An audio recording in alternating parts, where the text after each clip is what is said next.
obožavam ideju da ljudi imaju priliku da nas porede, jer koliko god da smo slični, mnogo smo različite i onda dobijaju veću dozvolu, a da nas ne glorifikuju, da ne misle da je jedan terapeut najbolji na svijetu, nego malo nešto pokupe od Anke, malo od Goce i onda u tome nađu sebe. Mi ne možemo pričati o sebi da ne pričamo o kontekstu. I onda nekako sistemska je toliko pomogla da razumijem da nije priča o meni, jeste moja priča, ali svi oni su imali neki uticaj na to, ali moja odgovornost je da ja to promijenim. To je sistemska nekako, to je boldovano i onako kao transparent stoji da je klijent ekspert za život, a mi smo eksperti za proces. I ako on ekspert za svoj život i sjedi preko puta nas, mora nam reći šta se u njegovom životu u ovom trenutku dešava kad mi nešto izgovorimo. I mi imamo tu poziciju neznanja. Dobrodošli u još jednu epizodu podcasta Being Human and Doing Psychotherapy, gdje je meni želja da zagolicam šta se nalazi iza uloge psihoterapeuta i šta je ono ljudsko što ulazi u svaku terapeutsku ulogu. I veliko mi je zadovoljstvo danas, nakon dugo vremena dugo vremena želje da ovo uradim, što mi se danas pridružuju Danka i Goca, koje imaju svoj zajednički projekat koji se zove Na kauču, koji možda pratite ili ne, ali ako ne, volim da pogledate makar. Obično početak svakog podcasta je ne samo ovaj formalni dosadni uvod, nego i neki moj utisak, zbog čega sam ja željela da se mi sretnemo.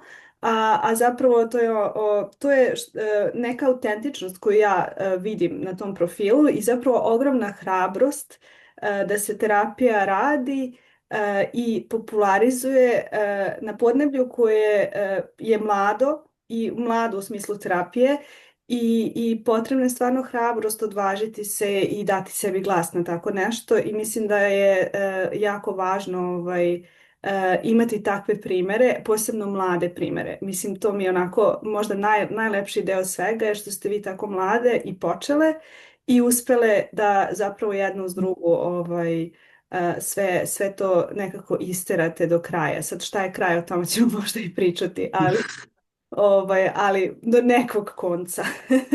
Tako da, hvala vam na tome što radite, jako je važno. I mnogo mi je drago da imamo ovu priliku da se sretnemo i dobrodošle. Hvala ti na pozivu, drago nam je nešto smo konačno dogovorile ovaj termin i stvarno hvala na pohvalama. Toliko godina je prošlo i sve se nekako podrazumijeva kad gledaš iz svojih cipela, kad ti neko stavi ogledalo i vrati nešto, onda nekako svaki put malo porastiš. Tako da hvala ti na rastu. Hvala s moje strane, definitivno je nekako, kad čuješ to s druge strane, razmišljaš kome priča ovo, jer ti to toliko živiš da više ne vidiš koliko dobre stvari radiš i baš smo skoro pričali kako dosta naših kolega ovo što mi radimo podrazumijeva da idemo dalje, da kao normalno, logičan je korak, ništa tu nije logično, ništa tu nije jednostavno, nego je baš onako hrabro i baš je onako potrebno da razmišljaš, potrebno snage i izdržljivosti, ja bih rekla, u ovom maratonu. I neću ući u prvo pitanje, već ću odmah da se od ovo nekako odbijem, a to je baš to, šta je ono što ljudi ne vide iza kulisa i šta je ono zašto je potrebna hrabrost i koji su to momenti bili gdje ste vi bili u fazonu ja ne znam kako ću dalje, ja nemam pojma kako ću ovo. Ajde, ja ću preuzeti dio pa Gocu nadoveži se. Pa, ja mislim da je možda posljednje godina dana i dvije su poprilično najizazovnije. Em životno,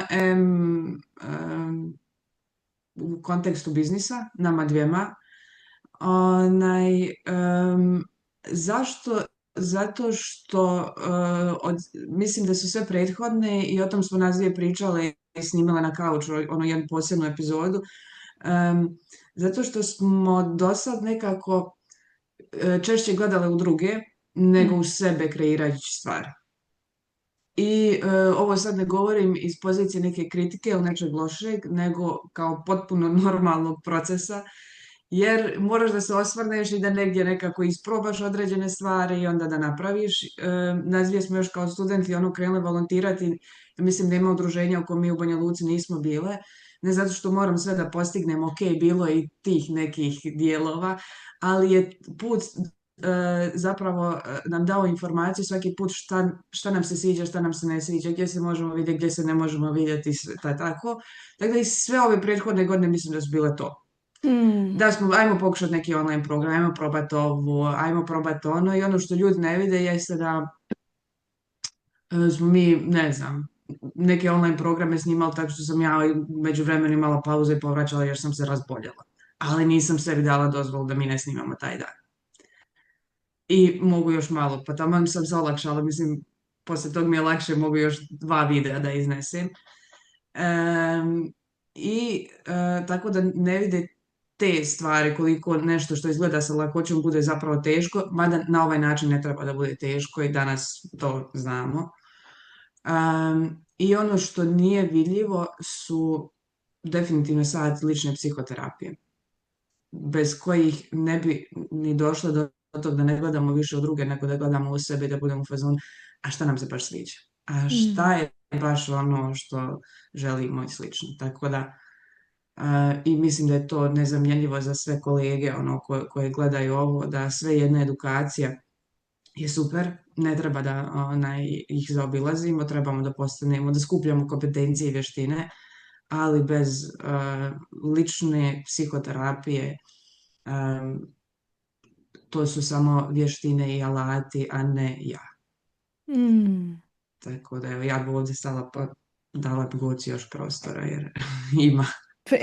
Jel ti ok samo pre nego što ti počneš, Goco, htjela sam samo da dodam, prosto uvijek mi bude fascinantno kako mi u podcast dođe uvijek osoba koja ima poruku za mene ili makar je u istom sosu kao ja.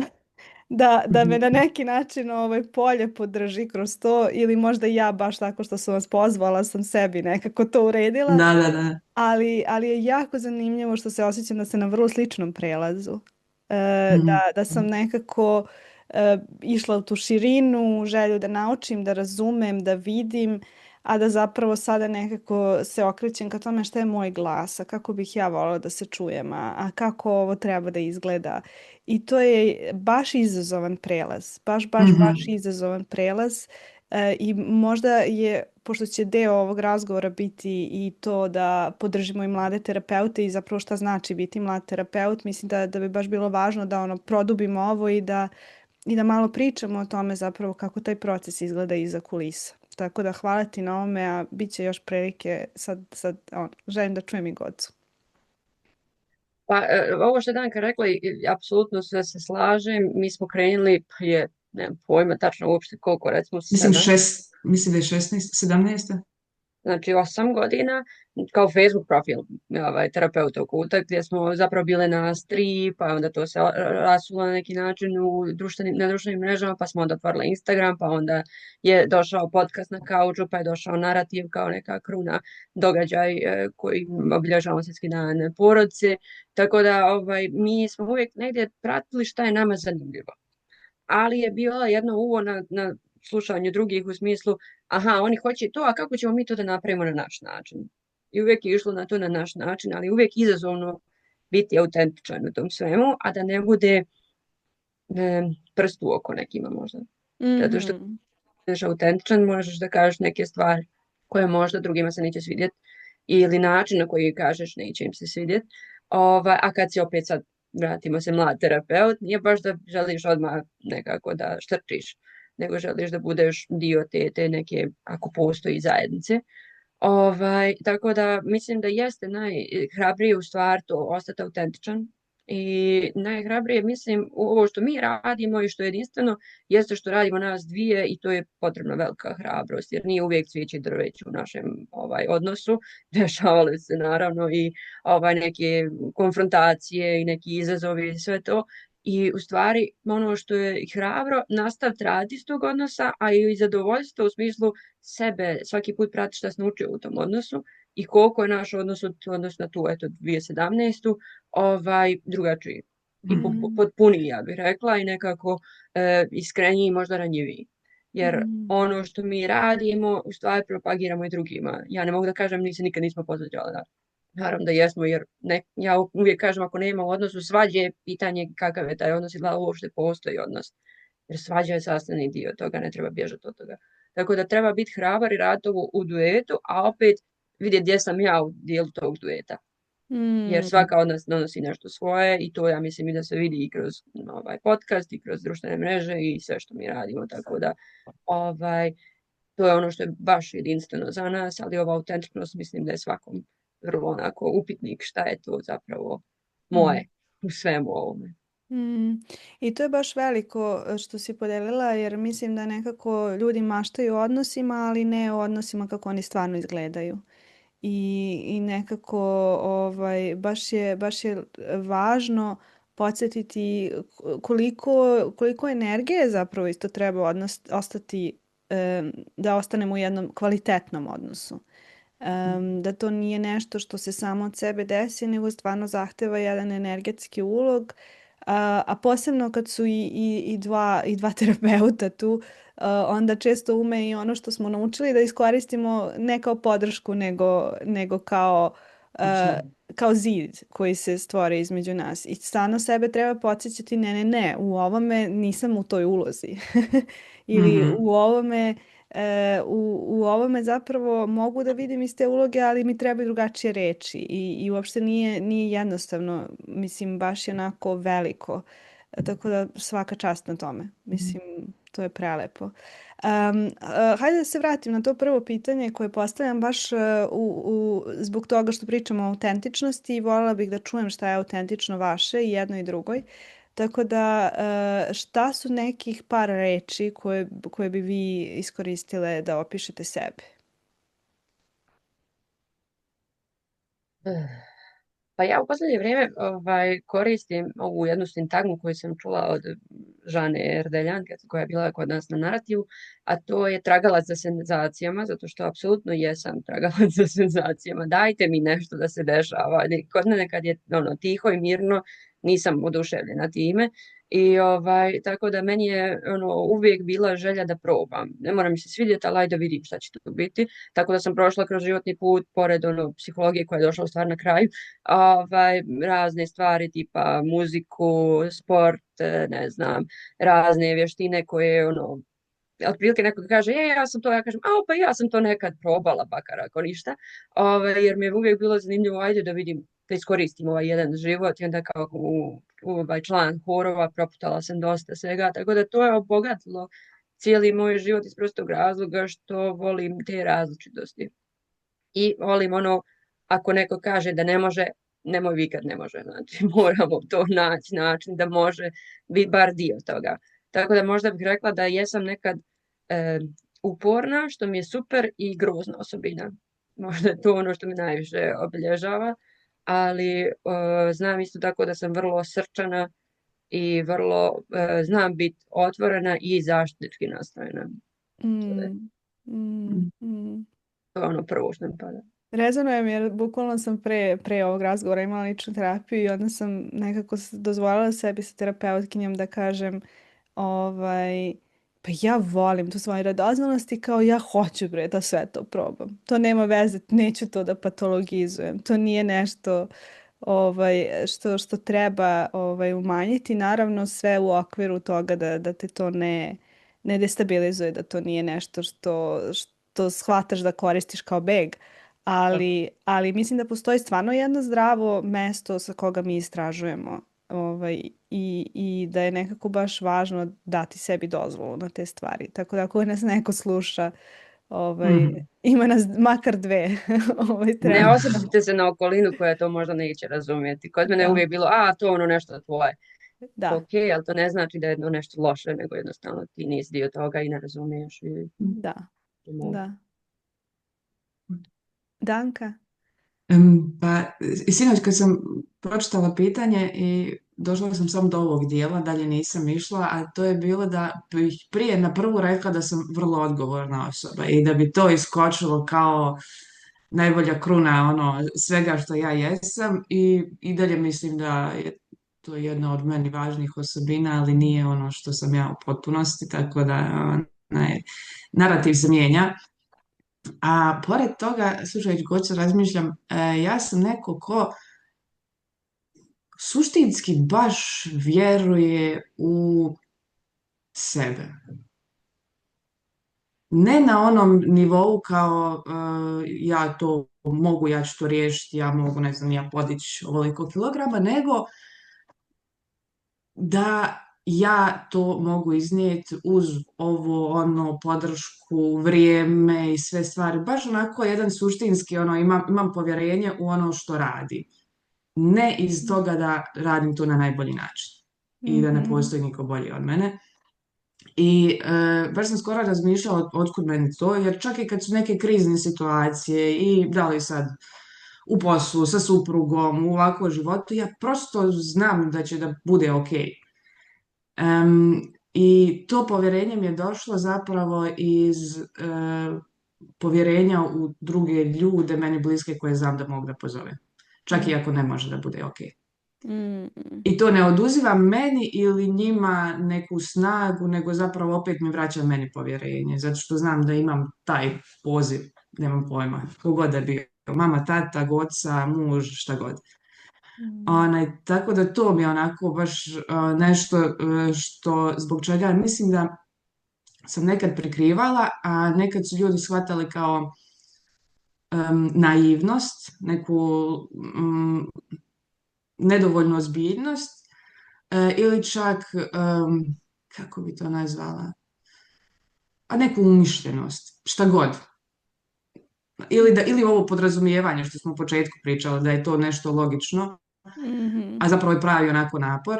I pored toga što nekako tog povjerenja, mislim da imam u pristupu u životu i sebi neku vrlo lakoću. Neku razigranost, mislim da to odnosno sa suprugom najviše izlazi, neku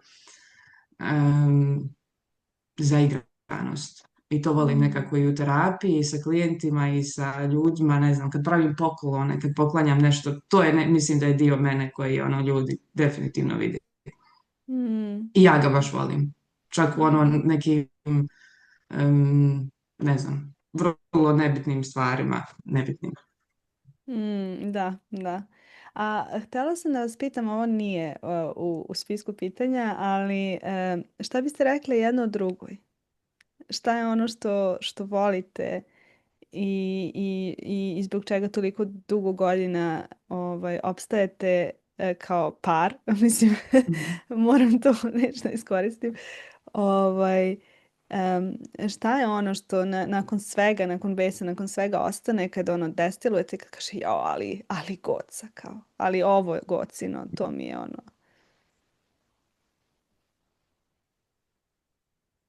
Ja u odnosu sa Gocom imam potpuno povjerenje u reparaciju. Neupitno. Znači, bukvalno, znači po pitanju bilo čega.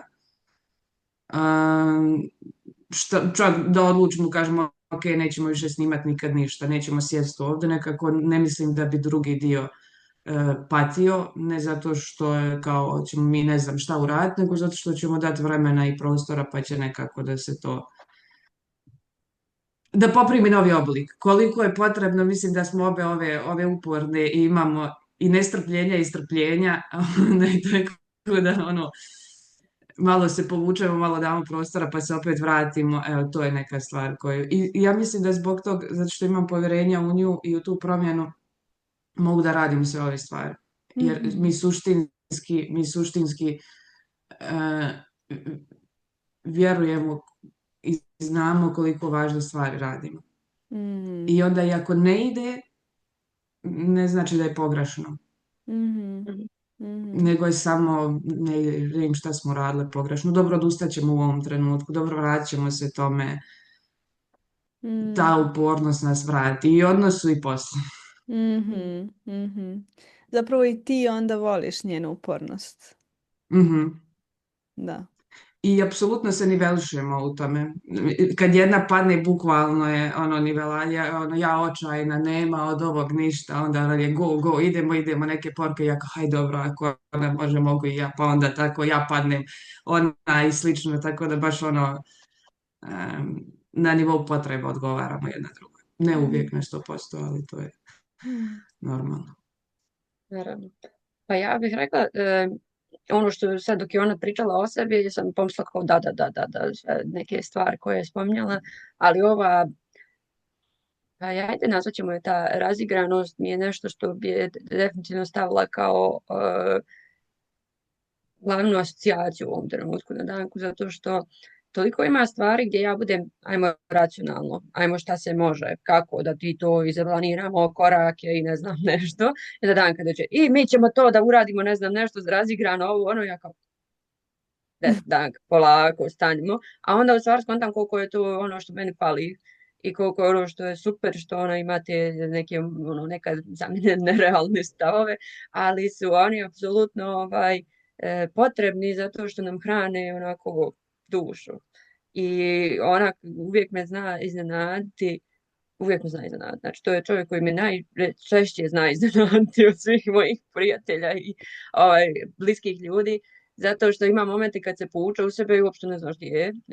Ne mislim samo psihički, nego fizički nema žene. I onda odjednom se znam pojavi sa nekim ono, kao jao, ajmo ne znam nešto, ajmo ovo, ajmo ono, i što mi je super zato što znači da tad kad je bila u tom nekoj svojoj potrebi sama sa sobom ili s kim god, je razmišljala o tome šta bismo mi mogli da radimo, šta je ono što bi moglo nekako mislila i dalje na mene i neke druge osobe i ona me iznenadi jer tamo kad pomisliš da se ono nismo bile u kontaktu, zapravo smo bile sve vrijeme u kontaktu, tako da mi je to ono super jer obično znam dobro da pročitam ljude i brzo da ih predvidim i onda mi to postane dosadno, ali u ovom situaciji to nije slučaj. Ne mislim dosadno kao sad su nepni ljudi, neće družiti s njima, nego nekako su sigurici. A kao što rekao, tragalac sam sa situacijama, tako da mi je ovo super onako zanimljivo i hrani mi taj dio koji možda ja ne da ga nemam, nego ga više učutkujem za razliku od nje, pa onda mi daje možda hrabrost da ja budem češće tako.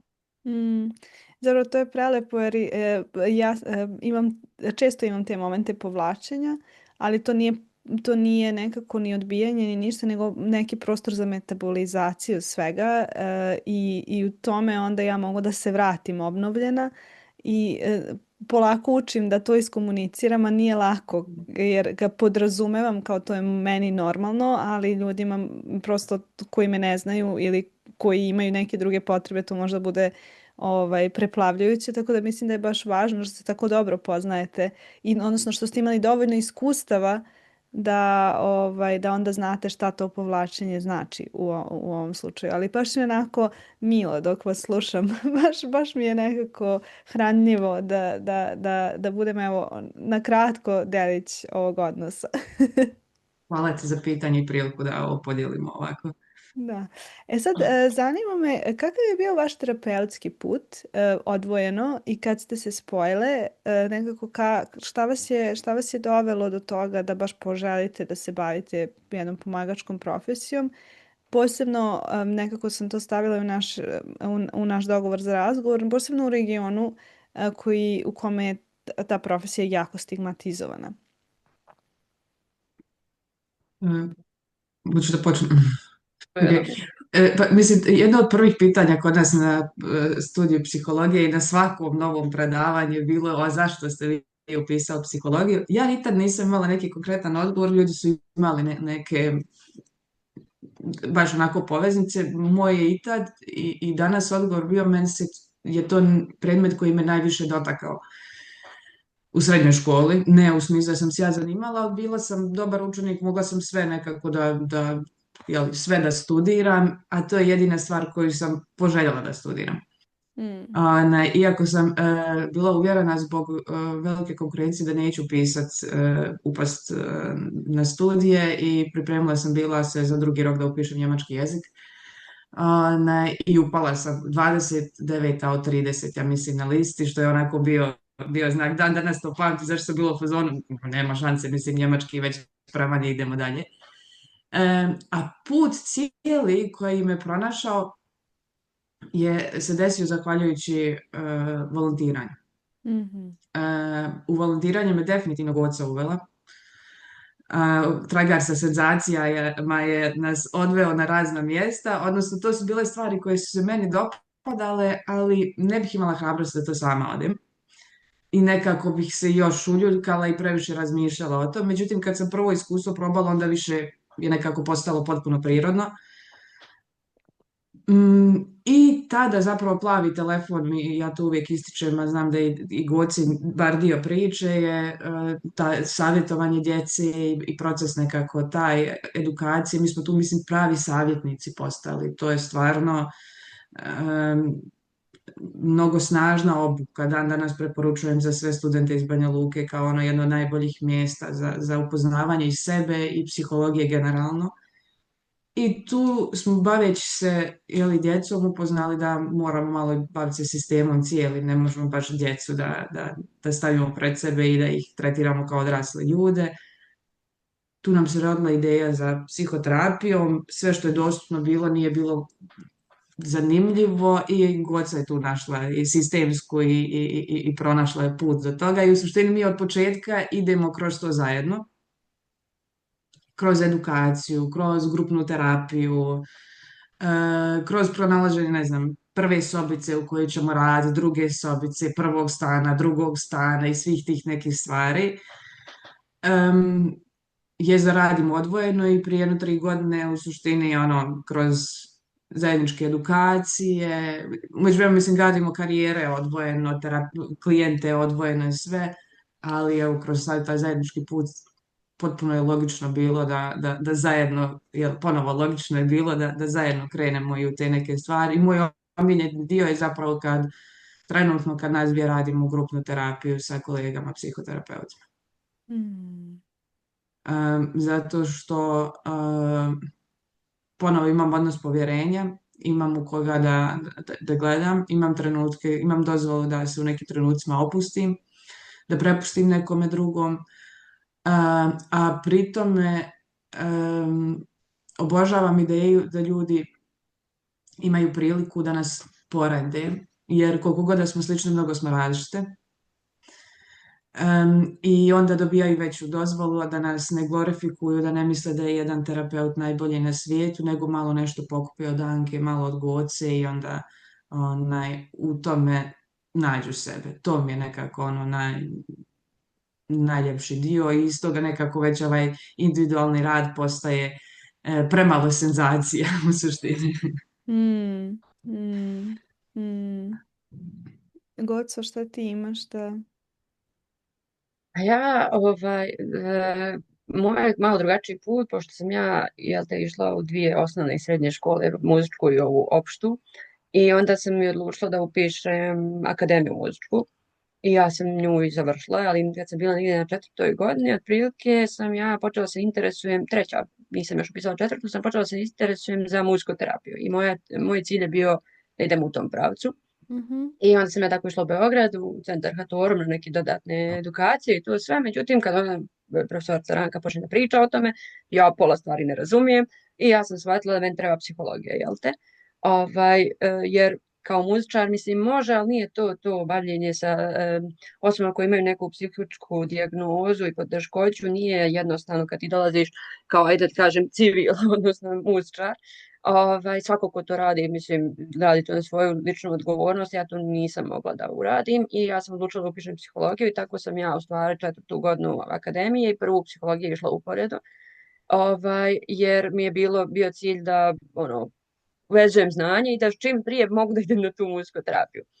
Međutim, muzikoterapija je dostupna bila u tom trenutku samo u Beogradu, isključivo, nije bilo online opcije i jako je bila skupa, tako da sam ja kao, ajde, pauzirat ćemo muzikoterapiju, ali ja želim da se bavim terapijom iz istog razloga, ovo što je Danka pomenula, naše volontiranje i to sve.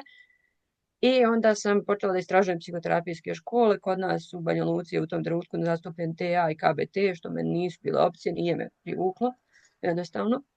Nije mi nekako, ne znam, leglo.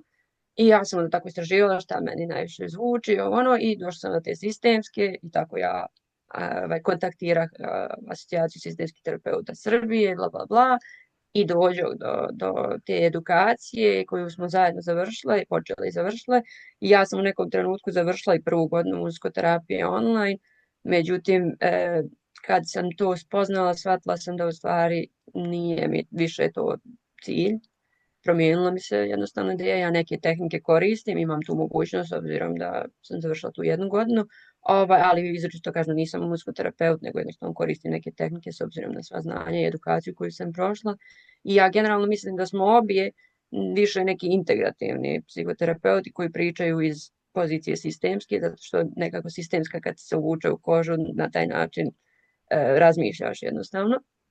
Ali šta god da pali za klijenta je dobra stvar. Plus, ako se bavimo se traumama, nije dovoljno samo da pričamo. Potrebno je da radimo i neke različite tehnike koje mi u sistemskoj nismo dobili, koje su možda i neke tjelesne i neke možda mi konkretno idemo i na edukaciju za šema terapeute, to jest pod supervizijom smo. Tako da nekako kako radiš, vidiš šta ti fali i gdje bi mogao da ideš ili gdje se osjećaš komotnije, šta ti više leži. Ja nisam mogla znati u startu da ću doći do šeme, ali vidim da je to bio logičan korak nekako na ono što je moj senzibilitet i ono što se meni sviđa u ovom svemu. Tako da, a osvrnula bi se na ovo što si pitala u smislu kao ove sredine.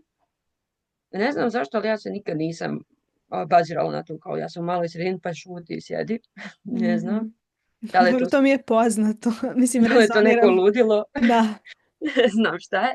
Tako da ja sam uglavnom tražila načine za sve što sam željela da koliko toliko to dobijem. Nekad, uglavnom sam dobijala povratne informacije da je to ludo, da to neće od toga ništa biti, tako te stvari, ali hajde da probam, pa što najgore što može se desiti da budete u pravu, ali Bože moj. Tako da nije me to sputalo i mislim da je to poruka, pogotovo nakon korone za sve, da sad više nema ništa da je zatvoreno. Možda nije onako u obliku koju ste htjeli, ali definitivno se može naći ono što želite na neki drugačiji način i ako dovoljno se pripremite, možete to da imate, mislim, u smislu financijski, vremenski i sve ostalo. Tako da granice smo mi, nema druge granice. A ovo što se tiče zajedničkog rada, definitivno ovaj koterapijski rad koji radimo posljednje, koliko reče, 3 godine, zvuči mi kao da radimo od uvijek i zvuči mi kao da radimo tek, 3 godine, pa mi nije ništa u isto vrijeme i malo i puno.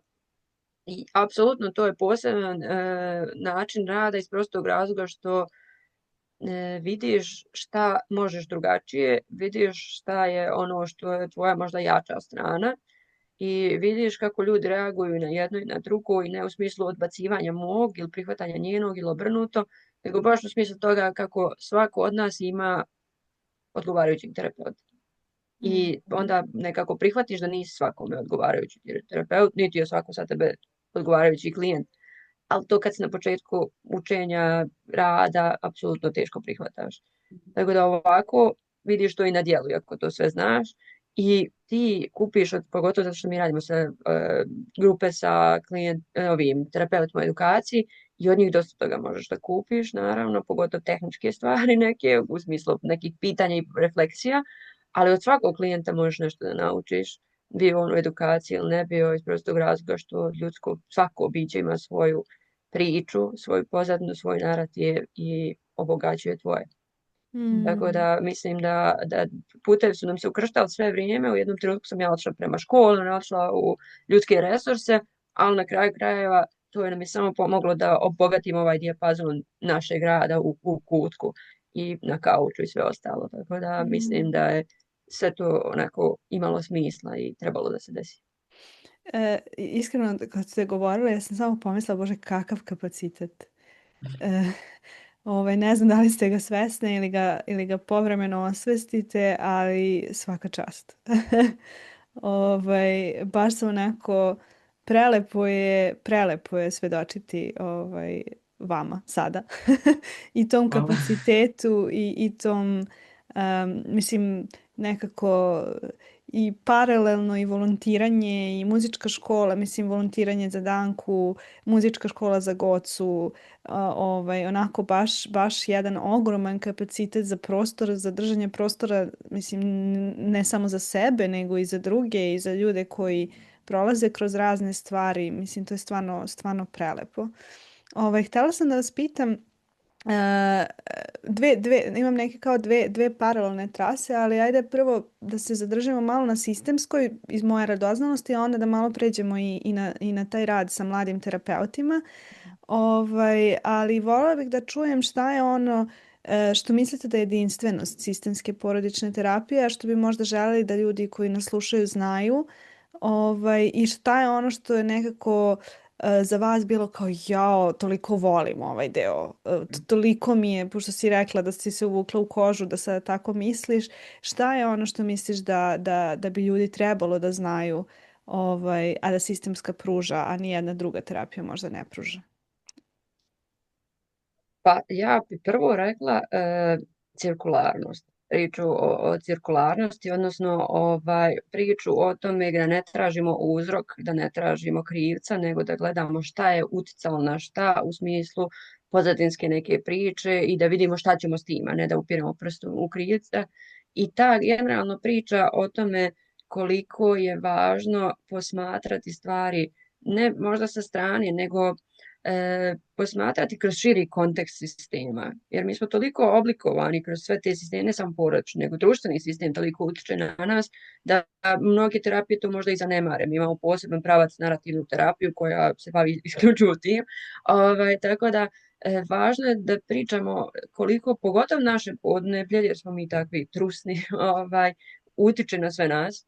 I neke stvari ne možemo reći da to je zato što sam ja odatle, ali isto tako možemo reći koliko smo mi možda rezilijentniji od drugih ljudi upravo zato što dolazimo odavde. I sve je to ono priča, opet možda drugačija stvar nego druge terapije reframinga, koja je jako važna, u kojoj se nalazi velika moć sistemske terapije. To je ono što meni onako prvo pada na pamet. Ali ono što ja često govorim klijentima i što volim da istaknem jeste ono što se sistemčar ne stavlja u ulogu gurua, nekog tamo velikog vođe, nego klijent je taj koji je odgovoran i klijent je taj koji donosi temu i klijent je taj koji je u pravu, da tako kažem. I to je jednostavno, ako on smatra da nešto treba da radi ili ne treba da radi u smislu donošenja teme i rada na toj temi, mi ćemo ga pratiti, daćemo mu neki osvrt i oslonac, ali klijent je odgovoran za svoj život. Klijent je odgovoran za ono što želi da uradi na terapiji. Tako da to je ono što je, mislim, počneš razmišljati jednostavno na način, aha, vidim šta se dešava iza toga, neke stvari mogu da promijenim, neke stvari ne mogu da utičem, ajmo da preuzmemo odgovornost za ono što mogu i da na tome i radim. I to je ono što mislim da je možda ne drugačije, ali specifičnije za sistemsku terapiju. Tako je teško sad ispričati nešto što Goca kaže, uvuko se pod kožu i ti sad tako gledaš svijet i ti apsolutno znači imaš taj pogled. A ako bi jedna stvar bila koja je najviše mi dovela u pitanje sve u životu i sad najviše ima smisla je to što u sistemskoj nikad ne posmatraš jednu osobu. Nikad. U poslu, u partnerstvu, u porodici, bilo čemu. Ne zato što se bavimo drugim ljudima, nego zato što drugi ljudi utiču. I dok pričam sad ovo, mislim, ti si sve vrijeme postavljajući pitanja o nama dvijema pričala i o drugima. I o kontekstu, i o mladim i starim kolegama, i o ovome, i o fakultetu. Mi ne možemo pričati o sebi da ne pričamo o kontekstu. I onda nekako sistemska je toliko pomogla da razumijem da nije priča o meni, jeste moja priča, ali svi oni su imali neki uticaj na to, ali ne način, ali moja odgovornost je da ja to promijenim. Nekako sistemsko zauvijek ova cirkularnost ima jedan vrlo slikovit i jednostavan primjer koji kaže da li je žena prvo počela da zvoca ili je on prvi počeo da pije. Ne znamo, ali što više ona zvocala, on je više pio. Što je on više pio, on je više bio odsutan, što znači ona je više zvocala. I to je način na koji mi zajedno kreiramo problem i održavamo problem. Svako moje ponašanje nije uzrok tvog ponašanja, ali Bog me utiče. Iako ja imam svijest da kažem, to kad ti uradiš, ja pomislim na ovo, osjećam ono i onda uradim to. To je sad advanced kad izađemo u terapijskog procesa. To je jedna stvar koja je za Izvini, mene... samo dolazi mi u stvari, a onda možemo negde da kažemo da je naša moć, agensnost i odgovornost leži u tome da promenimo krug. Da tu Da možemo da shvatimo napravimo kako učestvujemo u u krugu krugu. Mhm, I mhm. da uradimo drugačije. i Da. onda da uradimo nešto drugačije. Mhm. Da izbacimo, mislim, to je toliko, to je sad, to je kad smo učili terapiju, toliko bilo teško naučiti, da ne idemo linearno. Ti si kasnio kući i ja sam ti ostavila posteljinu u dnevnoj da spavaš u dnevnoj. I onda sutradan kad si, nema linearno, nego šta si ti, koje emocije meni izazvali kad si ti onda ujutru ustao i uradio to, ja sam pomislila eno ga neće ni da se izvini. I kad sam pomislila da ti nećeš da se izviniš, ja sam otišla u WC i zaključala se, bila tamo još sat vremena. Ne, mislim, koliko mi smo zajedno taj prostor kreirali koji je samo ustajanje i odlazak na posao. To je jedna od stvari koje nekako mijenja apsolutno. Meni je život promijenila u smislu kako sebe razumijem u odnosima sa drugima i kako klijente razumijem. A druga stvar koju volim i koju sam najviše primijetila od kad radimo sa terapeutima, pa sad druga usmjerenja nekako, kad dobijemo to baš volimo. U početku smo imali jednu grupu sistemičara, onda smo rekli ne, daj nam još da nekako imamo to iskustvo. A to je što nas ljudi nekad pitaju, a kako to može da se kaže? A kako to sad tako da se reaguje i slično? Zašto mi u sistemskoj i po teoriji, a i po praksi su nas edukatori, pošto smo imali različiti, učili da je potpuno normalno, nego poželjno da ti imaš svoj stil i da koristiš sebe. I da imaš dozvolu da imaš neku reakciju koja će da bude otprilike ovo, naravno kad napraviš odnos od povjerenja i svega drugoga, ali apsolutno da imaš pravo nekako, mislim, jedan od najvećih likova sistemske je Minučin koji je apsolutno bio lik koji je dozvoljavao sebi da bude on u svojim intervencijama i način na koji se ophodio prema klijentima i slično. Naravno, poštujući svu etiku, svu nekako privatnost, odnos, ali nekako da imamo ličnu reakciju i dijeljenje sebe u smislu ličnog iskustva, a i ovdje i sad u smislu da reagujem na nešto, da li verbalnom i neverbalnom ekspresijom. Tako da ja to baš volim i koristim i stvarno ovdje mogu da svjedočim kad radimo s grupama i kad goca to isto koristi, koliko to nekako efekta ima na ljude i koliko se iznenade što terapeut je jedna osoba koja se recimo nasmije na nešto, iznenađuje na nešto drugo i tako. I mislim to je važno. Ja sam baš skoro došla sa neke konferencije u kojoj sam gledala par terapeute za parove. Mislim, bila je Ester Perel, ali ona je pokazivala par sa kojim radi. Ja sam samo pomislila, jo Bože, ja u terapeutskoj sobi sa svojim klijentom sam ovaj par.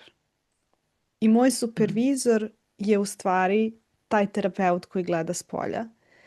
I jako je važno imati poniznost i podsjećanje svaki put da sam ja deo tog odnosa i da ga ja formiram i da sve moje, kako ulazi među ovaj par, možda taj par ima manje svesnosti, a možda i čak i ne, nije nužno, šta se dešava između, ali nekako sam shvatila stalno se vraća i na to kako ja doprinosim ovome, koje su moje uverenja, na koje moje tačke naleže ovaj proces.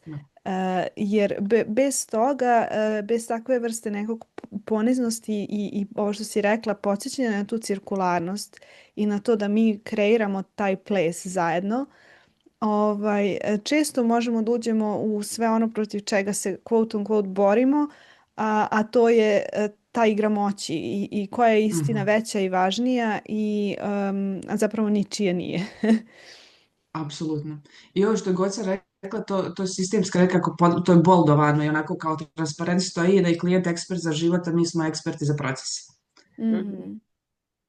I ako on ekspert za svoj život i sjedi preko puta nas, mora nam reći šta se u njegovom životu u ovom trenutku dešava kad mi nešto izgovorimo. I mi imamo tu poziciju neznanja tako se zove, neznanje i radoznalost, da se non stop vraćaš, iako vidiš, ti dobijaš genogram, ti praviš genogram i ti vidiš sve, ali ne vidiš istovremeno, moraš da pitaš 400 stvari. Mm, mm. I da se samo vraćaš i vraćaš, teško je to. Mislim, to je ono kao, mislim, zato što god se zeza, daj da ti vidim genogram, pa da ti razbacam genogram, kao ono pasulj da ti razbacam, pa da ti vidim otprilike šta se dešava. I jeste dio toga, ali opet se vratiš i kažeš, ok, ja vidim ovdje nešto, šta ti vidiš? Vrati mi. Kako ti je bilo danas, šta nije bilo ok, čega je bilo previše, čega je bilo premalo. Meni je to sastavni dio razgovora, kao onog čao kako si kad neko uđe. I to su nas stvarno učili, sad baš imam likove i scene u kojim nam to podvlače i izgovaraju da je vrlo važno da provjeravamo. I to je, mislim, hvala ti na tome jer to je isto nešto gdje zapravo svaka teorija je na kraju teorija i ne može da obuhvati čitavu realnost. Teorija je onoliko dobra koliko opisuje verno realnost, ali uvek nešto ili nekoga ne obuhvati. I pritom nekada, to je meni zanimljivo, ja sam skorije negde davala jedan primjer da sam ja imala klijentkinju koja je imala istoriju zlostavljanja i ja sam to imala u spisku, u njenom, bože, assessment, ne mogu sad da... u njenoj procjeni koju sam ja dobila od prethodnog terapeuta i od ljudi koji su je primili na klinici na kojoj sam radila. I ja sam radila jedno 5 seansi sa njom i otišla na superviziju i shvatila govorila supervizijski šta je za mene proces, šta se tu dešava i meni kaže, je li to ona tvoja klijentkinja koja ima takvu istoriju? Ja kažem ne. A pazi, ja sam to pročitala, dobila informacije, prilično sam osoba koja pamti stvari i shvatam da je u stvari deo procesa da baš tu informaciju mi zajedno ne držimo u polju. I kad je ušla u moje polje, sljedeći seans je klijentkinja donela i ispričala.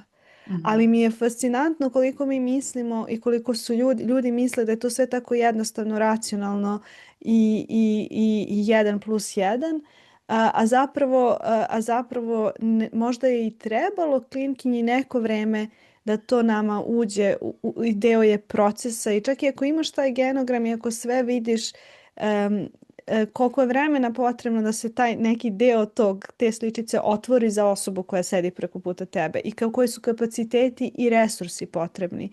Jer mislim da nekako zaboravljamo te stvari, da nije ni sve do toga da se samo vidi, nego i kapacitet da se to obradi, da se sredi, da se metaboliše. Tako da... Imam dvije stvari da se refrešim, kratko ću sam. Jedna je, apropo ovoga kako Danka ispričala da mi to živimo i da smo edukovani i sve te stvari, apsolutno stoji, ali s druge strane dosta naših kolega završe na toj edukaciji i to je to. Nisu ušli u sistemsku priču na ovaj način na koji smo mi ušli, ne zato što smo mi super jake i nemam pojma moćne, nego zato što nisu shvatili dubinu toga ili nisu posvetili se tome. I zato treba jednostavno imati na umu da nije svaki sistemčar kao ni svaki geštaltista ili bilo koji drugi terapeut neko ko je super u tome i koji je svjestan svih ovih stvari.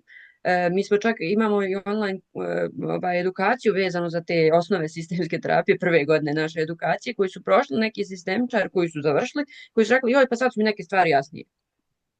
Zato što drugačiji je način na koji mi pričamo kad pričaš iz iskustva, kad pričaš kad to živiš, kad objašnjavaš na način nego kad je to suvoparna teorija. Tako da čisto ljudi imaju svijest o tome. A druga stvar, ti ovo što si sad ispričala i mi ovo što smo ispričali u smislu koliko sebe možeš da uhvatiš, da li si dio tog procesa ili nisi, to jedino možeš ako ovo što kaže Danka radiš lični rad i ako ideš na superviziju.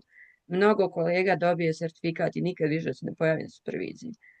Ja ne govorim ovo zato što ih mrzim, nego zato što mislim da je to prilično neetički, ali pošto mi u Bosni nemamo zakon o psihoterapiji, to prolazi. I zato je važno da ljudi budu svjesni da je to legitimno pitanje koje mogu da pitaju da li idete na lični rad, da li idete na superviziju, jer je važno, zato što to štiti klijenta prije svega. Naravno terapeuta, ali klijenta zanima njegova zaštita, ne terapeuta. Tako da to su stvari koje sve su vrlo važne i mi živimo to, ali mi smo vrlo posvećeni supervizijama i ličnom radu, zato što mi smo odabrali to. Da.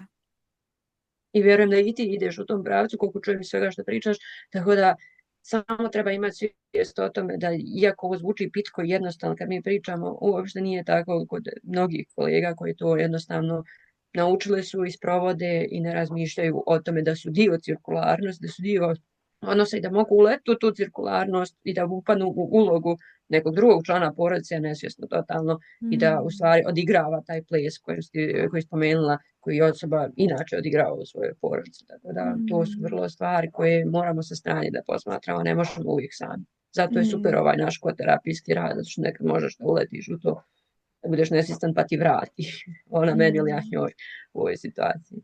A kako se nosite, baš to je jedna velika stvar, stid u tome kad vidite da ste uletele. Mislim, na to se nekako, mislim, možda i se i ne nosite, ali meni se dešava da nekad osjetim kao stid, vidi kako sam se zakačila. Mislim, sve vreme držim to da sam obično ljudsko biće i da naravno ću se zakačiti, ali mislim i možda zapravo je nekad i korisno za klijenta da se zakačimo da bi reparacija onda popravila sve to. I imam jednu super knjigu koju mi je terapeutkinja preporučila o greškama u psihoterapiji, o stvari njihove važnosti za proces, ali kako ste razvijale toleranciju na to kada shvatite vidi, samo sam ljudsko biće. Ja imam olakšanje svaki put. Da. Kod mene nema si nek bilo bukvalno kao dobro. A i baš to bukvalno ne mogu reći da mi je prijatno svaki put donijeti na superviziju nešto i da je snimak prijatno pokazati ili tako neke stvari. Bude tu nekako straha, ali dolazim baš zbog toga što ne želim da to ponavljam ili zato što osjetim da nešto ne štima i svaki put osjetim olakšanje. I obično osjetim vraćanje odgovornosti gdje mi pripada. Jer nekako imam osjećaj svaki put gdje se upecam sam preuzela neku odgovornost koja nije moja i onda se vratim u terapijsku stolicu i mogu to da klijentu da vratim. I sad kad spomenula greške, ja klijentima redovno kažem kad su pogrešila.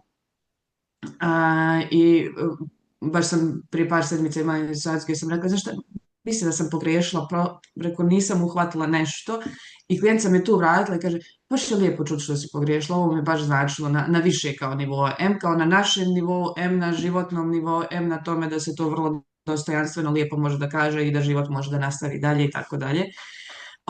A kako sam razvila toleranciju? Plavi telefon.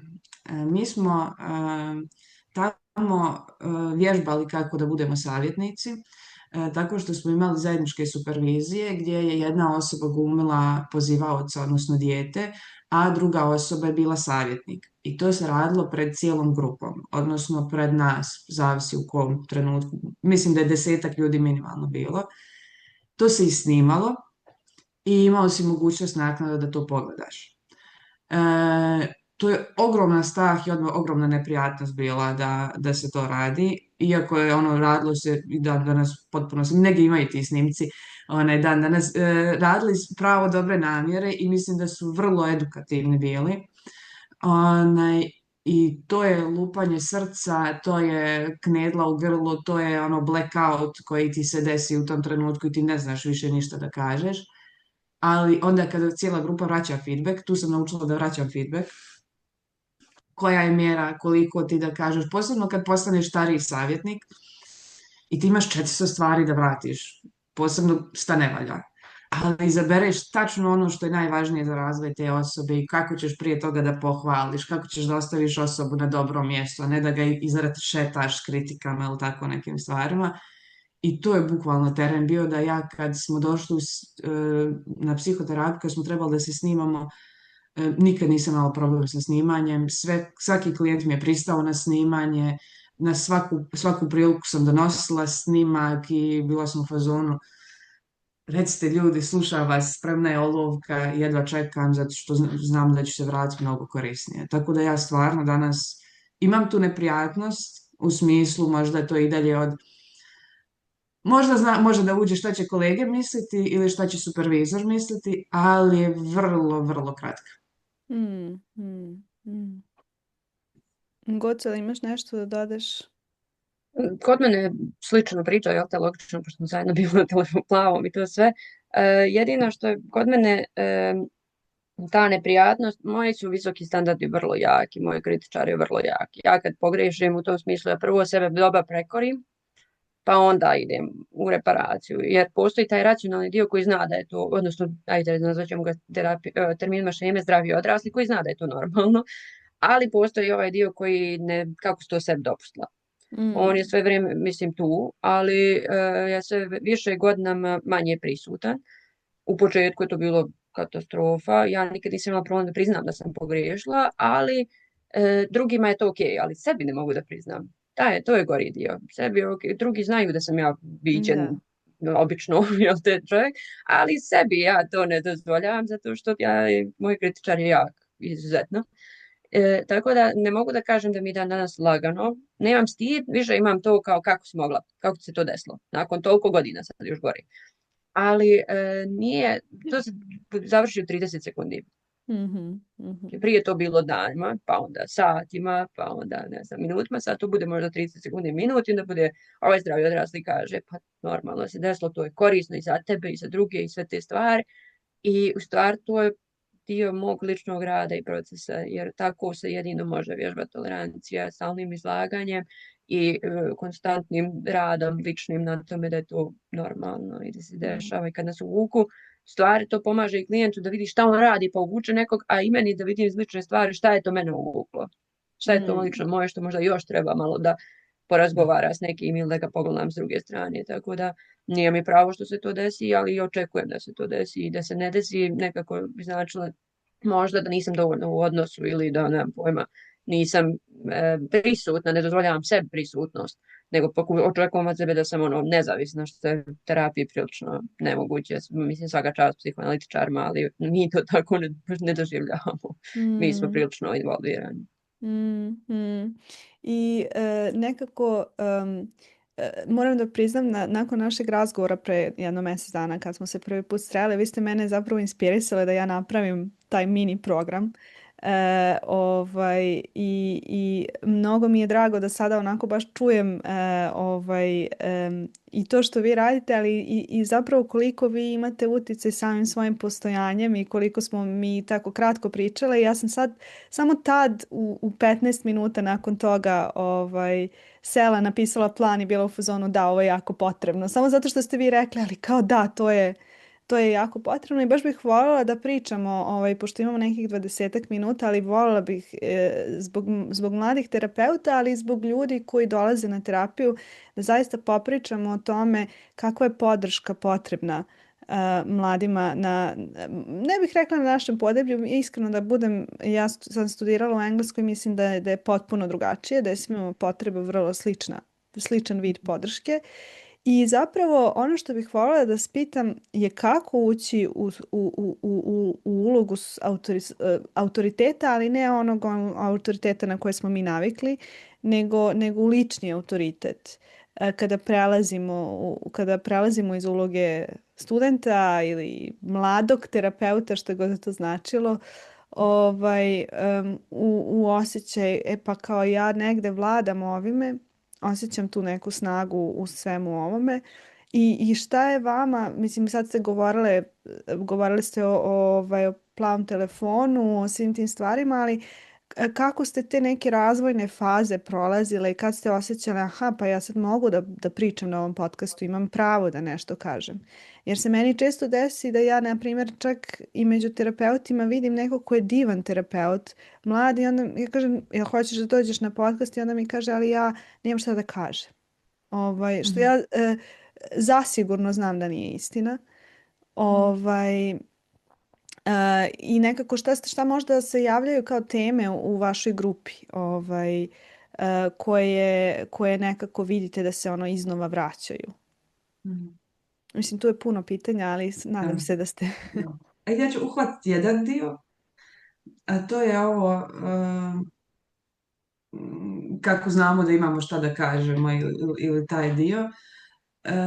A prošli put si postavila neko pitanje u smislu, i sad si je provejava to pitanje u smislu kako kao mlad terapeut istupiti među iskusne terapeute i slično. I ja sam baš razmišljala nakon našeg razgovora o tome, bilo sam u fazonu, bože, ja nikad o ovom nisam razmišljala. Ja sebe čak ne znam se mi svrstati, sam neki mladi, sam iskusni, sam star terapeut, nemam pojma. Mlada jesam, ostalo i terapeut jesam. Gdje sam, nekako ne bi se svrstavala. Zašto nekako ja nisam razmišljala nikad o tom? Zato što je meni ono šta pričam bilo važnije od mene. Ajoj, kako je to lepo. Jer nikad nisam razmišljala da, recimo, mi smo krenuli sa jesenjem čišćenjem uma i tim neki kao studenti i potpuno smo sebi tada dali za pravo da organizujemo nešto kao studenti. Ne znam ja da pričam, ali ću dovesti ljude koji znaju da pričaju. Zašto je ovo važno? A onda kad smo se odvažili da pričamo, nismo gledali to kao Goce Danka nešto pričaju, nego ovo ljudi ne znaju. I baš je dobro da ovo čuju. I ja mislim da smo time nekako, uopšte nije fokus bio ja. Meni dan danas nije, kad sjedim na kauču, da ja nešto pričam. Nego kako je ovo važna tema, ovo je šteta da mi ne sjednemo i da ne pričamo o tome. I onda se nikad nisam mjerkala u odnosu na kolege, jer mislim da svi oni mogu da sjednu i da pričaju. I da sad bili mlađi i stariji, jednako stoje prilike pred njima. I nama znaju nekad kolege, bar ovi s kojim smo u kontaktu ili tu su u Banja Luci, kažu, joj, vas dvije, vi ste mlade, vi, ne znam, tehnologiju znate. I ne znamo, mislim, stvarno, nego učimo i prihvatimo se odgovornosti da nešto od toga naučimo, zato što je naša želja da dođe do drugih ljudi mnogo veća uvijek bila nego nekog straha. A da ga ima povremeno, ne paralizujući, ne da ja opet nemam šta da pričam, nego u kontekstu, mom je, ovo je baš onako, mislim da se zato i osjeti ta autentičnost, zato što nije baš uvijek, ne podrazumijeva se da izgovorimo to što se izgovaramo. Jer evo sad snimili smo i ovog mjeseca će da izađe podcast na temu kako terapeut može da našteti svom klijentu. I to nije baš lako ni sjest pričat o tome, a još dijeli kao neki mladi terapeut. Tako da ne stavljamo sebe ispred priče, a za sve kolege prvo to je onda tema, odmah za ličnu terapiju. Nema prežvakavanja te objave, nema ničega, nego odlazimo na terapiju i radimo sa tom temom. To je naša odgovornost. A drugo, ukoliko se dvoumimo između 2-3 stvari, mislim da je najvažnije izabrati ono čega nam je i dalje strah, ali istovremeno imamo i neki neizdrž, neku radoznalost, neku zadovoljstvo povodom toga. Jer zašto ljudi smatraju da je ovo logično? Zašto misle da mi nismo u strahu? Itekako jesmo. Ne svakim potezom, ali vrlo često svaki drugi. Da, velikim brojem onih najvažnijih poteza. Apsolutno. Da. Tako da ovo sve se rađalo kroz veliko drhtanje glasa, veliko umirivanje treme, prije, poslije, velike pauze, odmora nakon iscrpljenog nečega zato što smo iskoračili ka tome. Tako da nije zato što smo bile na 3 seanse i dogovorile se da ćemo ovo da pravimo od života. Mm. To je baš važno. Hoću da čujem i Gocu samo da iskomentarišem, ali jeste neki od jedan od stvari koje su ljudi meni pisali u upitniku je da se dosta plaše osude starijih kolega. I naravno da je to pitanje za terapiju, ali mislim da je nekad i zapravo polje u kome živimo i samim tim je i dodatna hrabrost potrebna.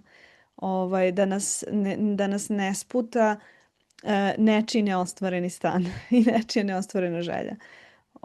Nego da ako neko nije dosanjao da on da sebi dozvolu, a da mi sebi zapravo damo istu tu dozvolu da radimo. I to je baš veliko, ali jeste terapijska tema ako nas to sputa do te mere da ne napravimo nikakav korak. Da. Ja mislim, ovo sve što je Danka rekla stoji apsolutno. Ja mislim da ne postoji trenutak sad sam spreman i sad ja to radim.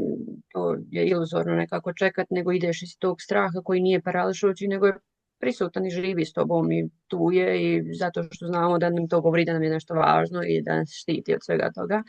Taj dio što kažeš, boje se osude starijih kolega, okoline, kako god. Ja kad god pomislim na to šta bi mogao neko drugi da kaže ili kako bi on to doživio, ja se sjetim da, mislim, uvijek će neko imati nešto da kaže. Koliko god ja to savršeno uradila ili ne uradila, uvijek će biti neka osuda zato što ja imam kratku kosu, šta god. A kao šta drugo. Tako da uvijek pomislim, a da li bih ja bila srećna da to nisam uradila kad prođe neko vrijeme. Jer onda priča će, ja da to ne mogu utjecati, ali mogu utjecati na to da li ja to želim da uradim ili ne želim da uradim u ovom baš trenutku. Možda želim, ali nije mi sad trenutak. I da, nekad se pomislim u tom smislu kao joj možda je ranije, možda ne znam nešto prerano da se radi, ja sam ipak tek u tom trenutku možda 2-3 godine psihoterapeut, ajde nekad još malo da sazri i onda u stvari skontam da ko je taj ko odlučuje šta je prerano za nešto. Tu je opet naša lična odgovornost i bitno je dosta ovih stvari što Danka rekla, idemo ka tome da ljudi treba to da znaju, ali sad se okrenula priča u smislu šta mi želimo, šta je nama zanimljivo. Dosta tih stvari što smo radili tada, sad ne bih radila, ne zato što ne vjerujem u to, nego zato što ima ljudi koji će to da ispričaju. Ali hajde ovo što je meni zabavno, ja ću to da radim. Zato što je poenta malo ići iz pozicije opet ono što smo rekli na početku šta ja želim, a drugi će sigurno dobiti nešto korisno, samo što će dobiti drugačije od mene i od Danke nego od nekog drugog koji ima više ili manje iskustva. Tako da kako postati autoritet na tom polju, to stvarno ne znam da odgovorim na to pitanje jer je to lični proces, onako individualni. Ja se sjećam kad sam bila mlađa, neću kažem mlada, ali mlađa i počinjala raditi u školi. Sad nepunih 24 sam ja već počela raditi u školi zato što sam radila solfeđe koji nije baš nešto što je rasprostranjeno. I radila sam sa maturantima i to je bilo jako teško maturantima srednje škole, znači nama je razlika par godina. Jako je teško tu biti autoritet i onda sam rekla ako sam tu uspjela da bar neke granice održim, a ne biti autoritet, onda mi kasnije ništa neće biti teško jer oni su najgora publika zato što su vrlo otvoreni, odrasli ipak malo više imaju takta. Međutim, onda sam došla u situaciju da budem razrednik kod roditelja koji su malo stariji, roditelja djece koji su znači, u osnovnoj školi, što znači da su roditelji tu negdje mojih godina, koji dođu i meni kažu, ne znam, tipa seko. Mislim, ne možemo mi tako da radimo. Ja sam to dozvoljavala u početku iz prostog razloga što kao, šta ću ja sa njima? Pa mislim, realno jest, tako tu smo negdje nešto, mislim, šta sad ja njima tu pametujem, a onda skontam da se ja ne osjećam dobro s tim. I mislim da je to mjesto promjene i traženja drugog načina ili većeg autoriteta, veće granice, kako god da to nazovemo. Jer ako se ja ne osjećam dobro s tim kako se neko ophodi prema meni, ako osjećam u stomaku grči, kao sam fazonila, šta mi je rekao, zamisli, onda je vrijeme da ja nešto mijenjam i ja sam tad stala sa sobom i bilo bi jako strašno da dođem na roditeljski i kažem ljudima slušajte, ovo što smo do sad radili, to više neće da se radi, jednostavno mi imamo odnos koji treba da bude drugačiji i profesionalniji, to što ste me zvali seko, razumijemo odakle dolazi, ali nećemo više to da radimo, ja sam našoj djeci razredni starešna i to je to. Može da javila se nastavnice ili imenom i prezimenom, ali drugo ništa ne prihvatam. I tako je počelo, zato što sam ja bila ok s tim da ja budem autoritet. Ja sam prihvatila da uzmem tu ulogu. Sad to možemo prebaciti na psihoterapijski dio. Ako neko ko ima više iskustva, samim tim za mene znači autoritet, to onda samo ponavljamo obrazac koji su nas učili, to je zato što neko ima 50 plus godina i mi treba da ga poštujemo, a on se jako ružno ponaša prema nama, onda ništa nismo uradili drugačije. Poštovanje se zaslužuje. Poštovanje se ne dobija samo zato što imamo određeni broj godina života ili iskustva. I onda kad mi radimo na tome da u stvari budemo tu za druge i da budemo tu za sebe prije svega, negdje slušamo svoje potrebe, imat ćemo autoritet sami sebi, a onda će i drugi to dostiti. To ne možeš reći, ti od sad imaš autoritet.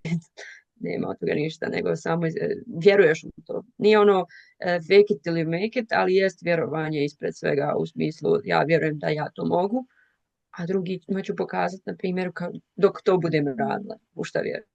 Da. Zapravo u Aleksandra tehnici, mislim, žena sa kojom radim, ona govori o tom momentu, znači nije ni ovo, nije ni kao gledam sa strane, nego ja imam autorstvo nad sobom.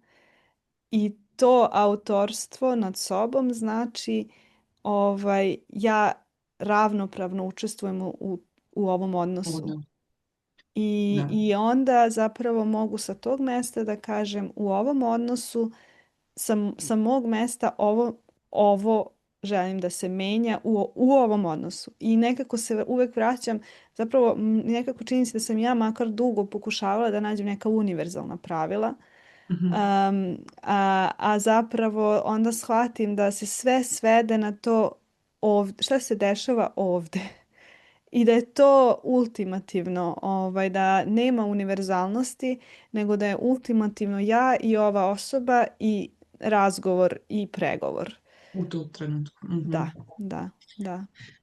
Samo ću kratko dodati, sad slušajući razmišljam, kako sam ja autoritet u terapiji? Kao, sama mene se vzbudila sa tim pitanjem, ja shvatam s čime ja to pokazujem, šta ja to radim. Zapravo tim, odnosom i pravilima zapravo. Time što štitim sebe, jer klijent ne zna štititi sebe, ne zna ni u odnosu na mene, ni u odnosu na druge ljude, zato je tu. I moj zadatak je da njemu između ostalog demonstriram kako se štiti odnos i na koji način. I nekako mislim da je taj recimo pravila koje ja prezentujem na prvoj seansi, koja su i koja stoje za sva recimo klijente i slično, jedan način autoriteta. Ne onog rigoroznog isključivog, nego ovo nam je početni okvir, a sve poslije što se bude dešavalo, opet ćemo navigirati, vraćati i nekako mislim da je zapravo to ta uloga vođenja procesa i bivanja odgovornog za sebe kao terapeuta ili ljudsko biće koje reaguje na teme, na sve moguće i onda za taj odnos, jer smo mi u tom trenutku, mislim, šeme i limitirani roditelji u tom kontekstu i svega, tako da je to zapravo priča, mislim, o odgovornosti. Pošto imamo nekih 10 minuta, voljela bih da čujem nekako, je li ima nešto, vi ste dobili onaj set pitanja i je li ima neko da vam je ostalo, a da nismo postavili, a da ste kad ste ga vidjeli kao bilo fazonu baš želim da dam odgovor na ovo pitanje, ili generalno nešto što imate osjećaj da vas ljudi do sad nisu pitali, a imate goruću želju da kažete. Nekako, neko mesto gdje sam vas promašila. Dobro pitanje.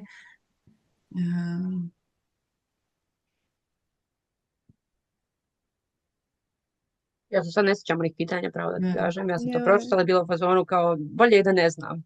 Ja inače se vodim time bolje da ne znam, pa ću ja da smislim to u trenutku. Bilo je nešto za kompliment.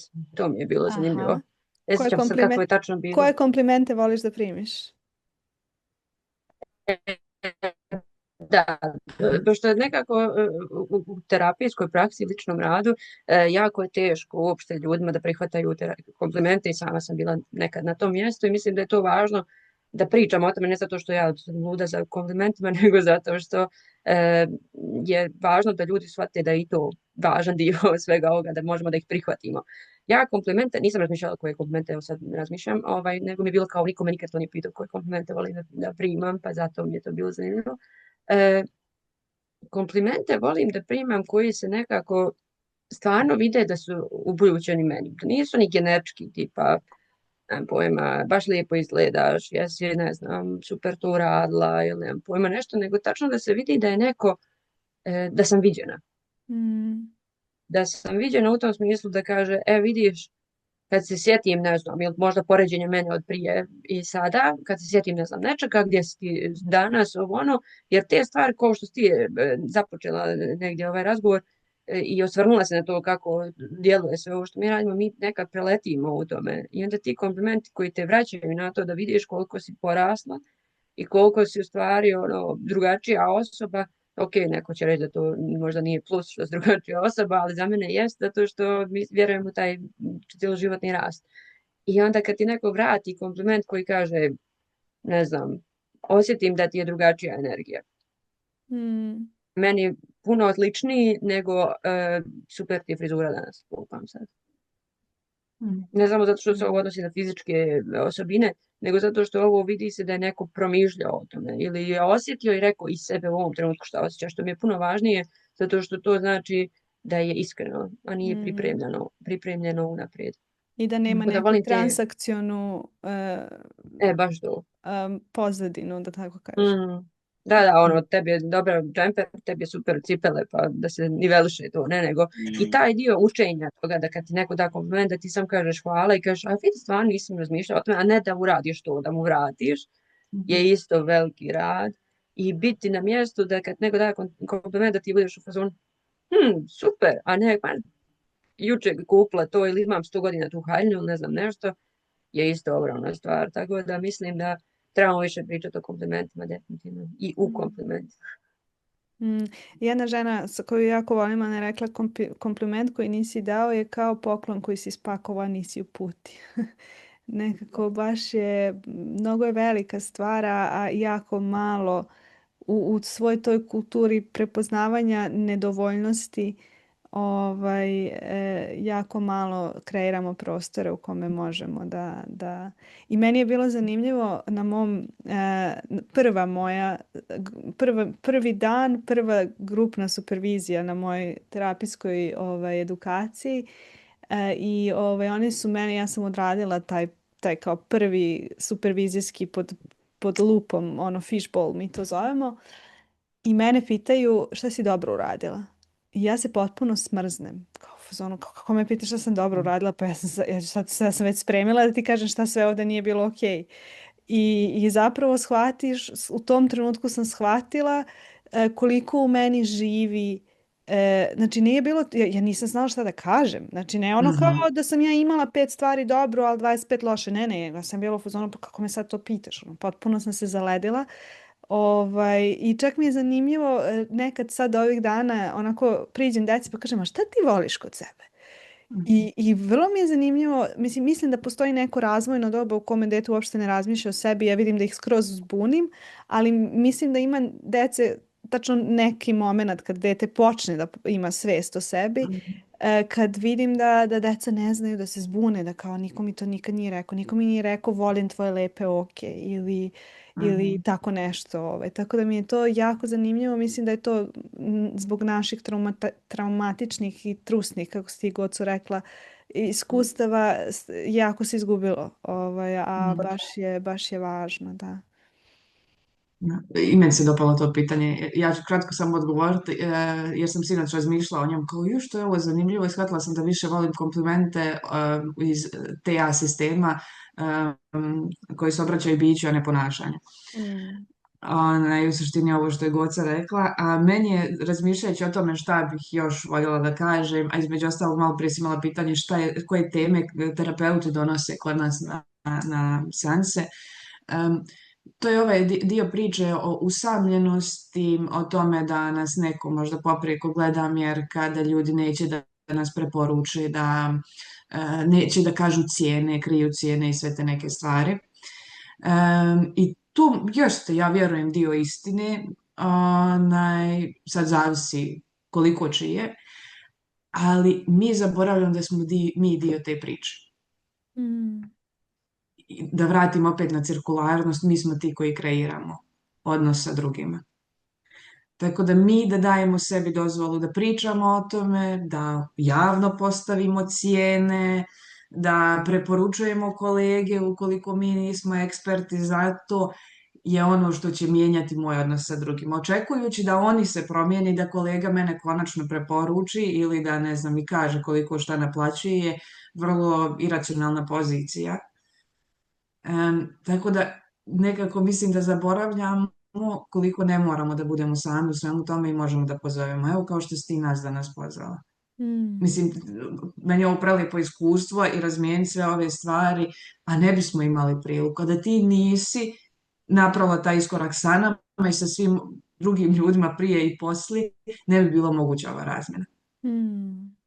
Mm. A sjediti u Banja Luci, Sarajevu, ne znam, laktašima i biti usamljen je teško, ali ne mora da se dešava. Da, mislim, negdje sam pročitala ako sve vrijeme sjediš u odnosu u kome neko odbija da se promeni i ti odbijaš da se promeniš. I mnogo mi je gorka pilula ta rečenica. Gorka je onako baš, ali stvarno je, mislim i meni je negdje i ovaj podcast baš bio taj pokret. Ok, nema, ali mi trebaju ljudi koji mi vraćaju poverenje u stvari u koje i ja verujem. I nekad možda nisu, mislim srećom da postoji ovo, da taj pokret danas je nekako ta barijera energetska smanjena, ali i da stvarno na Instagramu stvarno postoji toliko divnih i profila i svega i mislim eto i da dodam da osnažim ljude da zapravo naprave taj pokret ka drugima sa kojima rezoniraju.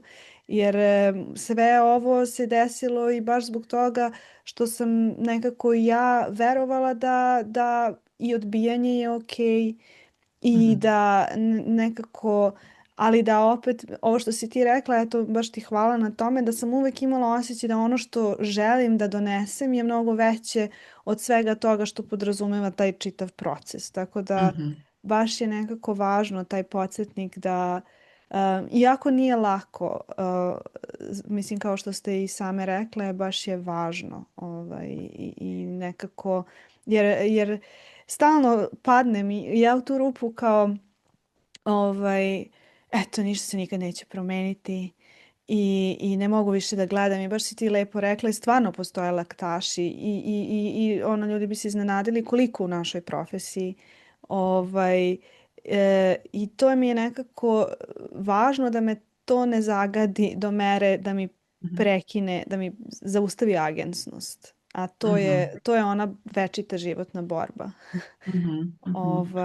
I zanimljivo mi je zapravo bilo, baš pre ovoga sam isto imala sesiju sa terapeutkinjom i baš smo govorile o tome. Ja sam je rekla, ali ja ne mogu, ja ne verujem u to da postoji bilo šta novo u smislu reči kao novo, potpuno inovativno, nikad viđeno. I ja stvarno nekako u terapiji sve što znam od svih ljudi koji su se ulili na neki način u mene i teško mi je da kažem kao to sam ja sad smislila. Često su to reči ovog terapeuta, ove osobe, nekad svesne, nekad nesvesne. Mislim kao nesvesno dostavljene meni. I onda mi je nekako ono što možda novo je jedino što se prelama kroz prizmu mog iskustva. I onda mi je terapeutkinja nekako rekla ali možda je to nešto što je poruka koju ti treba da preneseš. I nekako se mi plašimo da donesemo tu novu poruku, jer kao nisam je čula ranije, ovo se tako ne radi i kao šta sad? I mislim da možda eto kao negdje za kraj zapravo koja je možda neka vaša poruka koja se možda razlikuje, možda ne, od onoga što vidite u svojim okruženjima, bilo to da su to online ili fizička okruženja i voljeli biste, pošto imate narativ, voljeli biste da promenite narativ.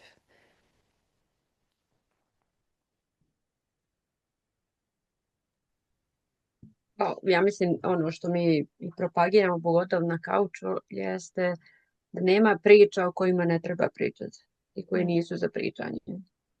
Čak i ako osjetimo da nešto ne bi trebalo ko kaže da ne bi trebalo.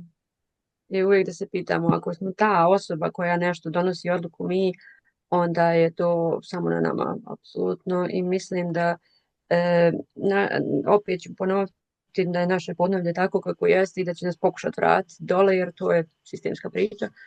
Ali poenta je da mi uradimo nešto drugačije, jer ako smo u više istog, onda samo ponavljamo obrazac koji smo dobili. I zato moja bi poruka bila da ako imate priču koju želite da ispričate, iako je ispričana možda milion puta, ispričajte jer nije ispričana na vaš način. I da ne gledaju šta se dešava oko da bi oni bili u tom kolu, zato što uopšte nije važno što drugi rade. Važno je ono što tebi treba i što ti misliš da je važno da drugi čuju i što ti misliš da je tvoja neka možda svrha ili u ovom trenutku inspiracija, motivacija. Ono što drugi će popuniti ostali prostor i popuniti ono što je tebi važno. Ne, izvini, samo svesna sam vremena, ali želela bih da dodam, meni je to nekako mnogo jasno kad vozim, jer imam ljudi koji će se zaletiti 300 na sat, ali ja želim da stignem na određeno mesto nekim svojim tempom, svojom brzinom i važno je ostati u toj svojoj liniji, svesna, prisutna u svom životu, u svojim kolima. I mislim da je nekako to mi je onako naučilo. Meni tata kaže, ljudi će ti trubiti od pozadi, ali ti ostani prema svojoj brzini i prema onome što ti znaš da možeš da iskontrolišeš. I to mi je onako baš nekako ostalo kao metafora za ovo što ti Goco kažeš. Danka, ali imaš ti nešto da dodaš? Ja bih dodala da je kad god da pomislimo da je nešto nemoguće, ja bih samo na to dodala trenutno. Jer svaki put je nešto trenutno nemoguće i daje nam povratnu informaciju o nama gdje se mi nalazimo u to datom trenutku. I to opet nije kritika, nije katastrofa, nije kraj svijeta, nego je tačka u kojoj možemo da zastanemo i da vidimo kako ćemo da... Što ja sad mislim da je nemoguće da ja imam klijente u Doboju? Ok. Zato što na početku sam rekla apsolutno vjerujem u ono što radimo, ali istovremeno je toliko puta nešto se činilo nemoguće, ali zapravo se ispostavilo svaki put da je trenutno i da je bila riječ o nama. Različitim uzrocima, kapacitetima ili bilo čemu. Tako da moguće je i ono što mislim ljudi dobijaju od nas i kroz podcast je to da je apsolutno moguće sve promijeniti. Znači, mali sitnica da imamo tu vjeru, pa držimo je dok i druga osoba ne povjeruje u to. Jo, koliko je to lepo.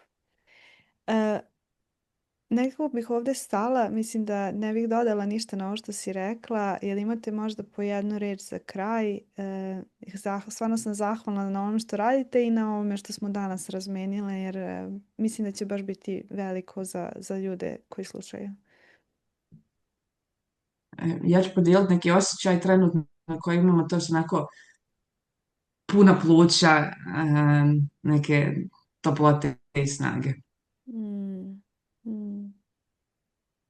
Meni je baš divno bilo i baš mi je važno ono što si rekla da smo te prošlim razgovorom inspirisali, jer ne znamo kad nekoga inspirišemo, da je baš lijepo to i čuti i drago mi je ako smo bili inicijalna kapsula za nešto od veliko što vjerujem da ćeš tu radiš, jer vidim da radiš to iz čistog srca, tako da to mi je najvažnija povratna informacija i hvala ti danas. Hvala i hvala vam na vašem tom entuzijazmu, kao to je super ideja, to je tako potrebno. I to je nekad dovoljno svima nama da čujemo u trenutku kad padnemo i mislim da je nekako, čini mi se da vi to jedna drugoj dajete, ali dajete velikom broju ljudi i eto, drago mi je da postojimo u ovom zajedničkom polju. Hvala ti puno na razgovor. Stvarno je ovo neprocjenjivo. Sjeme vidjet ćemo s čim ćemo mi još da odemo i šta ćemo da posadimo.